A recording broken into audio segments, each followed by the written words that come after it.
regardez Info Live TV, voici le journal du 28 avril 2007. Une attaque aérienne de 10 jours sur des sites iraniens pourrait faire reculer de 10 ans le programme nucléaire de Téhéran. Ces propos prêtés au Premier ministre Ehud Olmert dans un entretien accordé au magazine allemand Focus, publié sur Internet ce samedi, viennent d'être retirés du site. Selon la direction du magazine, il y aurait eu plusieurs maladresses de traduction, laissant entendre que le Premier ministre israélien appelait à une attaque contre l'Iran. Côté palestinien, le président de l'autorité palestinienne Mahmoud Abbas a rencontré ce samedi au Caire le président égyptien Moubarak. Au sommaire des thèmes abordés, le dossier Shalit, dans lequel l'Égypte joue le rôle de médiateur. La veille, toujours en Égypte, Abbas s'était entretenu avec le chef du bureau politique du Hamas, Khaled Meshal, et était paru très optimiste sur la levée de l'embargo qui pèse sur les Palestiniens. 3 terroristes palestiniens qui tentaient de placer une charge explosive à proximité de la clôture de sécurité dans la bande de Gaza ont été abattus par Tsahal. 3 hommes appartenaient à la branche militaire du Hamas. Le député Kadima Otzniel Schneller a suggéré la possibilité de procéder à un échange de territoire avec les Palestiniens dans le cadre d'un accord de paix. Le député du centre propose une annexion totale des implantations de Judée-Samarie par Israël contre la mise sous le giron palestinien des zones israéliennes peuplées d'Arabes.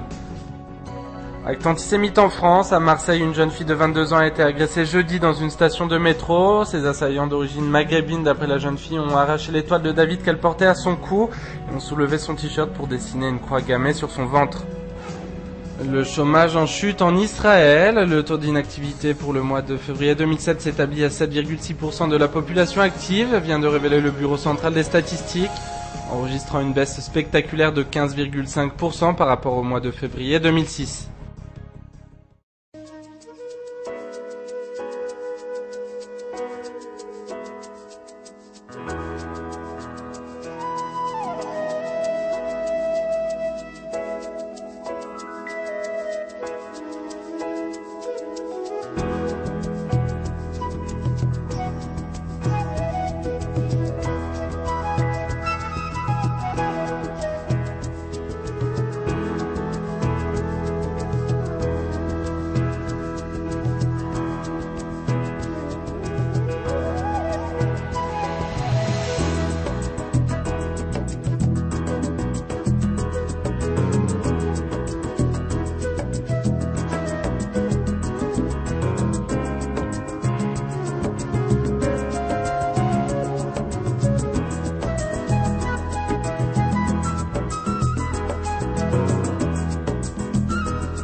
Aujourd'hui, le monde entier parle d'Israël. Mais qui parle d'Israël au monde entier, en temps réel, en 4 langues et en direct de Jérusalem? Infolive.tv, la première chaîne de télévision internationale israélienne.